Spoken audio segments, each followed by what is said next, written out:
नमस्कार, मैं कमलेश कबीर आपका एक बार फिर स्वागत करता हूं इस नए एपिसोड में। आज के इस एपिसोड में हम बात करेंगे प्रधानमंत्री नरेंद्र मोदी के आदमपुर एयरबेस के दौरे की। अब ऑपरेशन सिंदूर के बाद पहली बार प्रधानमंत्री नरेंद्र मोदी ने ऐसा कोई दौरा किया, और दौरा भी कहां का किया? आदमपुर एयरबेस का। अब सवाल यह होता है कि आखिर मोदी ने आदमपुर एयरबेस का दौरा क्यों किया? तो ऐसी स्थिति में जिस तरीके से मैंने आपको टैगलाइन में बताया, आदमपुर का दौरा जो था वो आदमखोरों को एक जवाब देना था। और जब आदमखोरों की हम जात की बात करते हैं तो ये किस जात के हैं, मैं ये कोई फिल्मी डायलॉग नहीं दे रहा। एक आदमखोर जो भारत के बाहर से आता है और दूसरे आदमखोर जो यहां बैठे हैं, और उनका काम है, अब मुझे उनकी जात पूछने की जरूरत नहीं है, नरेंद्र मोदी से सवाल पूछना। और आज नरेंद्र मोदी ने पूरी दुनिया में ऐसे आदमखोरों को एक्सपोज करके रख दिया। अब कैसे एक्सपोज किया, मैं उस पे आऊं, उससे पहले कुछ इंटरेस्टिंग फैक्ट्स जो है वो अब आपके सामने रखूंगा। फिर आऊंगा कि आदमपुर ही क्यों। पाकिस्तान अब धीरे धीरे सच्चाई की तरफ बढ़ रहा है। मतलब पाकिस्तान की सेना प्रेस कॉन्फ्रेंस कर रही है और अब लगातार स्वीकार कर रही है कि उनके सैनिक मारे गए हैं।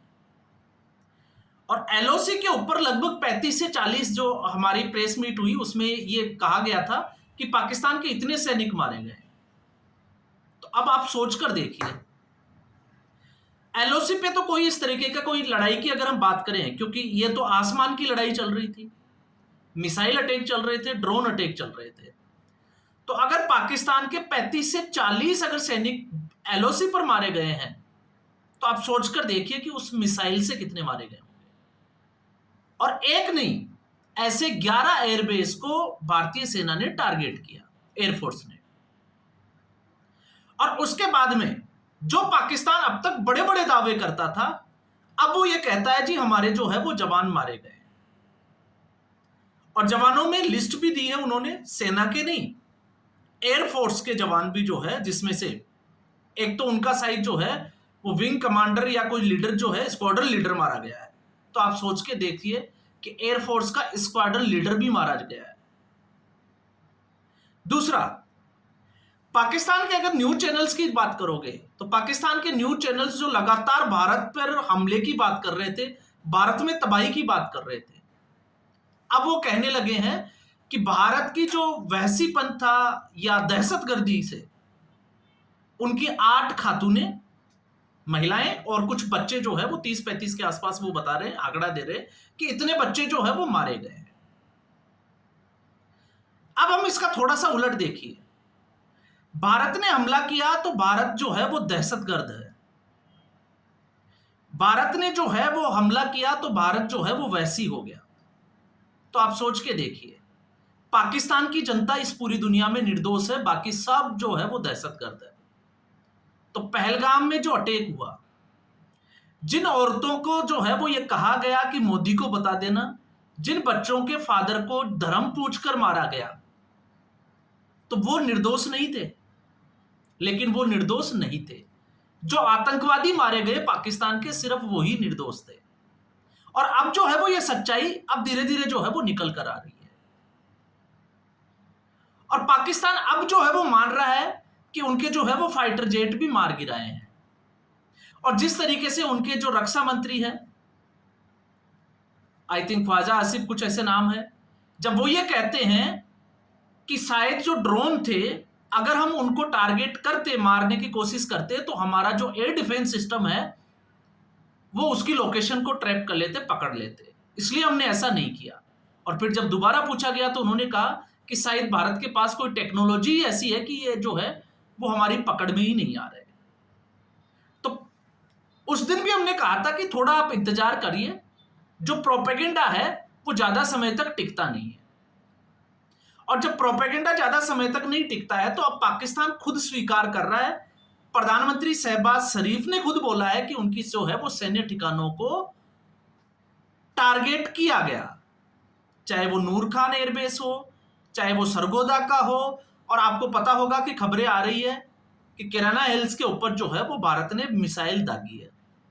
अब सच्चाई क्या है उसको लेकर बड़ी खबरें जो है वो चल रही है, लेकिन अभी भी उसमें थोड़ी सी संशय की स्थिति बनी हुई है।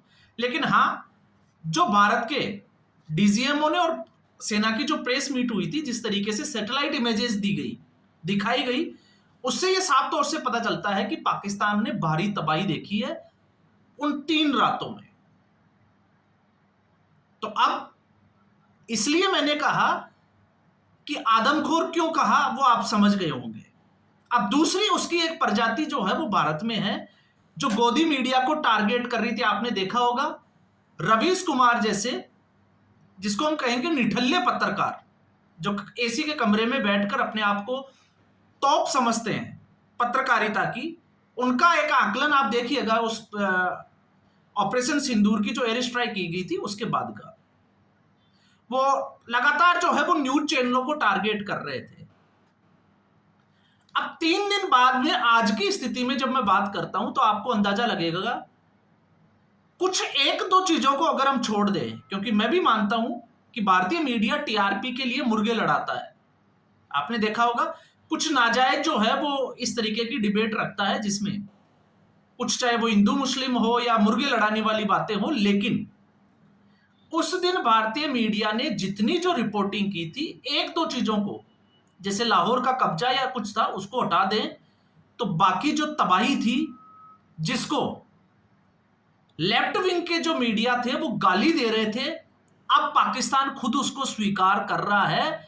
तो मुझे लगता है कि भारतीय मीडिया ने जितना बताया, सच्चाई उससे भी 2 कदम आगे है। इतनी तबाही जो है वो पाकिस्तान ने देखी है, तो मीडिया झूठ नहीं बोल रहा था। तो आप समझ सकते हैं, इसलिए मैंने कहा है 2 तरह के आदमखोर हैं, एक जो बाहर से आते हैं और दूसरे जो हमारे अंदर बैठे हैं। इन दोनों को अपनी जात बताने के लिए प्रधानमंत्री ने, क्योंकि वो फिल्म वाला डायलॉग है ना, मैं वर्ड नहीं लूंगा क्योंकि वो अभिजू वर्ड है, इनकी वही जाती है। इसलिए आज प्रधानमंत्री नरेंद्र मोदी ने आदमपुर एयरबेस का जो है वो दौरा किया।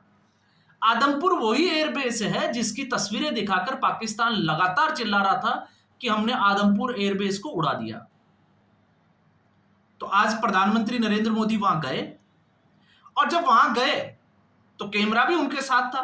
उनका यूट्यूब चैनल के ऊपर आप जाके देखिए।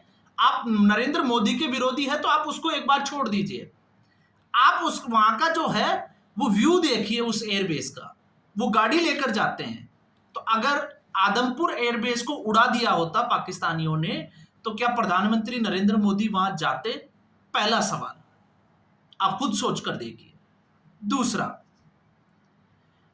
जब प्रधानमंत्री नरेंद्र मोदी वहां जाते हैं तो वायुसेना के जो जवान थे उनका जोश भी आपने देखा होगा। तो इससे आपको पता चलता है कि हमने एयरफोर्स का एक भी जवान और एक भी जो फाइटर जेट था वो नहीं खोया। तीसरी बात पे अगर मैं आऊं तो आपने देखा होगा उस तस्वीर के पीछे की तरफ एक S-400 और राफेल जेट जैसा जो है फाइटर जेट खड़ा है। तो S-400 क्यों खड़ी की गई थी वहां? वो इसलिए खड़ी की गई थी क्योंकि पाकिस्तानी मीडिया ने एक प्रोपेगेंडा फैलाया था कि हमने S-400 जो इंडिया का डिफेंस सिस्टम है उसको ध्वस्त कर दिया। तो आदमपुर एयरबेस के ऊपर S-400 तो वैसे के वैसे खड़ी थी। तो ये इसलिए मैंने कहा है क्योंकि प्रधानमंत्री नरेंद्र मोदी उसी एयरबेस पे गए हैं जिसको लेकर पाकिस्तान प्रोपेगेंडा फैला रहा था। अब आप ये नहीं कह सकते कि बाकी एयरबेस क्यों नहीं गए, तो सिर्फ एक्सपोज करना था। बाकी आपको पता है मीडिया क्या कहता है और पाकिस्तान क्या कहता है, उससे जो है वो किसी को ज्यादा फर्क नहीं पड़ना चाहिए। तो पाकिस्तान ने तो जो है वो खबरें भी दी थी कि हमने 70% जो है वो पावर सप्लाई को ठप कर दिया भारत की को। तो आप और हम भारत में रहते हैं, क्या हुआ? सप्लाई टफ हुई? नहीं हुई। इसके अलावा ब्रिगेड कमांड को उड़ा दिया तो कोई एविडेंस नहीं है। और पाकिस्तान की जहां हम बात करते हैं तो पाकिस्तान जब ऐसी चीजों को मैनिपुलेट करने की कोशिश करता है, तो आप सोच के देखिए कि ऐसा क्यों किया जा रहा है। और जो पाकिस्तान अपने आप को जो सेना की बात करता है, पाकिस्तान की सेना जो है वो आतंकवादियों की चमचागिरी करती है। और इसका जो है वो सबूत ये था कि जो व्यक्ति आके आई थिंक हाफिज राउफ ऐसा कुछ नाम था, जो जनाजे में जो है वो कुछ पढ़ रहा होता है, इनका कलमा या क्या पढ़ते हैं, उसके पीछे सेना के जो है वो बड़े बड़े अफसर खड़े रहते हैं। और वो कौन है? वो खुद जो है वो एक टेररिस्ट लिस्ट का आतंकवादी है, मोस्ट वांटेड आतंकवादी। और ये जो है वो भारत कहे तो उससे जो है वो ज्यादा फर्क नहीं पड़ना चाहिए, लेकिन ये अमेरिका का दावा है, तो आप समझ सकते हैं उसके ऊपर कितने सैंक्शन लगे हुए हैं। तो सच्चाई जो है वो धीरे धीरे आ रही है। और मुझे लग रहा है अब जो है वो यहाँ का जो मीडिया एक प्रोपेगेंडा फैलाता है मोदी विरोध के चक्कर में, उसके कलेजे को भी अब जो है वो ठंडक मिल रही होगी। और ठंडक इसलिए मिल रही होगी क्योंकि अब उनकी ट्रोलिंग भी शुरू हो गई है। बाकी सोशल मीडिया पे तो आप देख ही रहे हो कि जो है वो किस तरीके से ट्रोलिंग चल रही है, चाहे वो पाकिस्तान का मीडिया हो। और फिर ऐसा आप देखिए आवाम को किस तरीके से बेवकूफ बनाया जाता है, पाकिस्तान की जनता को। शाहिद अफरीदी जो है वो जश्न मना रहे हैं, आपका मीडिया ये कह रहा है, एक तरफ शाहिद अफरीदी जो है वो रैली निकाल रहे हैं, जश्न मना रहे हैं, और उनका मीडिया कह रहा है कि हमारे जो है वो इतने निर्दोष लोग मारे गए। हालांकि मैं इसमें जो है वो कोई शक नहीं है कि जिस तरीके से ये ऑपरेशन था उसमें सिविलियंस मारे गए होंगे। भारत ने पूरी एक्यूरेसी के साथ टारगेट किया, लेकिन फिर भी हमला इतना भीषण था कि ऐसे लोग जो है वो मरे होंगे। लेकिन ऐसा पाकिस्तान ही कर सकता है कि एक तरफ जश्न मना रहा है और दूसरी तरफ उनका मीडिया कह रहा है कि अब जो है वो सेना के जवानों की लाशें आ रही है, आवाम को मारा गया है। तो अब पाकिस्तान का मीडिया जो है वो कबूल करने लग गया है। अब मुझे लगता है कि हमारा आदमखोर मीडिया का एक वर्ग जो है वो इस बात को कब कबूल करेगा कि वाकई में इस बार जो है वो पाकिस्तान ने भारी तबाही देखी है। और जहां सीज फायर की बात करते हैं तो नरेंद्र मोदी ने एक एक धागे जो है वो कल के अपने संदेश में खोल दिए। उसमें जब उन्होंने कहा कि न्यूक्लियर उसके बहाने जो है वो हमें ब्लैकमेल नहीं कर सकता, और उसके साथ में एक और बात की थी कि पाकिस्तान के डीजीएमओ की तरफ से जो है वो भारत को फोन किया गया था कि हम सीज फायर के लिए तैयार है, आप भी जो है वो सीज फायर या जो जवाबी कार्रवाई कर रहे हैं आप उसको रोक दीजिए। तो ऐसी क्या मजबूरी थी?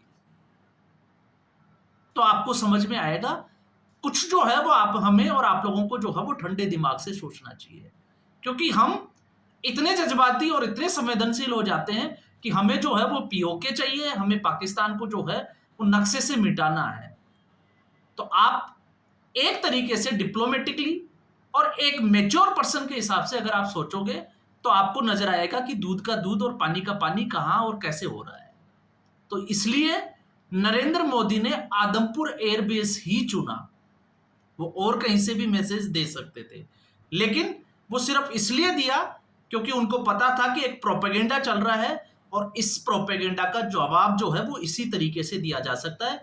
इसलिए बकायदा उन्होंने उस वीडियो को जो है वो अपने यूट्यूब चैनल, आप जाइए नरेंद्र मोदी का यूट्यूब चैनल जो है उसके ऊपर सर्च करिए और उसके बाद में उसके फुटेज देखिए और फिर आप कहिए कि आदमपुर एयरबेस के क्या हाल है। एक जो पाकिस्तान कह रहा है या दूसरा जो नरेंद्र मोदी उनको अपनी औकात दिखा रहा है कि तुम्हारी औकात क्या है। तो यहां से समझ में आएगा कि हमारा डिफेंस सिस्टम जो है वो कितना मजबूत है। तो मैं आपसे भी यही उम्मीद करता हूं कि आप इसको 1971 की लड़ाई के साथ बिल्कुल भी कंपेयर नहीं करें। तो इस एपिसोड में फिलहाल इतना ही। उम्मीद करूंगा वीडियो एपिसोड आपको पसंद आया होगा। वीडियो को लाइक करें, शेयर करें, चैनल जरूर सब्सक्राइब करें। धन्यवाद।